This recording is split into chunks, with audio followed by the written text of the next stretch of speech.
Amis gamers, bienvenue dans Game Rétro. Aujourd'hui, on vous parle depuis le Moroccan Gaming Expo, un endroit où le gaming marocain regarde vers l'avenir, mais où nous, évidemment, on vient réveiller les fantômes des salles d'arcade. Et pour ça, il fallait une légende, pas une légende avec une cinématique de 20 minutes, une légende avec 3 personnages, des combos et beaucoup trop d'ego autour de la borne. The King of Fighters. Sorti par SNK, KOF arrive avec une idée simple, revenir à l'essentiel. Pas besoin d'un scénario compliqué, pas besoin de sauver la planète. Ici, c'est clair, 3 contre 3. Tu choisis ton équipe et après que le meilleur survive.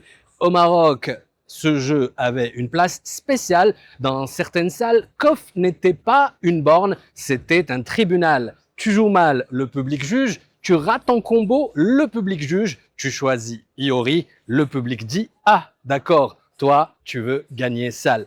Parce que oui, KOF, c'était aussi ça, des personnages devenus presque des clans. Les joueurs de Kyo, propres, techniques, sérieux. Les joueurs de Iori, nerveux, agressifs, toujours un peu trop confiants. Les joueurs de K, lunettes noires, attitude froide, comme s'ils avaient un contrat secret avec SNK.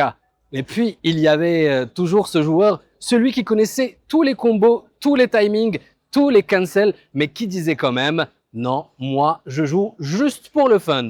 Mensonge, mensonge total. Il est venu pour détruire des familles. Parce que KOF, ce n'était pas un jeu où tu gagnais par hasard. Il fallait gérer ses distances, économiser ses barres, punir au bon moment, un mauvais saut, une garde oubliée, une seconde d'hésitation, et ton personnage disparaissait. Plus vite que ton crédit après 3 parties.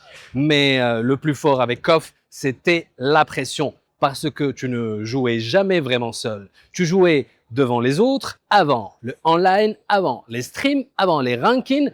La vraie réputation se construisait dans les salles, avec des gens derrière toi qui ne t'aidaient pas forcément, mais qui commentaient le match, comme s'ils étaient sélectionneurs nationaux. Et chaque salle avait sa légende. Le joueur qu'on disait imbattable, celui qu'on venait défier spécialement ou celui qui refusait de lâcher la borne tant qu'il gagnait. Mais aujourd'hui encore, il suffit d'entendre la musique de KOF pour que tout revienne. Les boutons, les cris, les rivalités, la mauvaise foi et évidemment la revanche immédiate. Amis gamers, c'était Game Rétro. Depuis le Moroccan Gaming Expo, l'émission qui nous rappelle qu'avant les compétitions mondiales, les vraies légendes du gaming marocain se construisaient déjà dans les salles d'arcade. À très vite pour un nouveau voyage en pixels.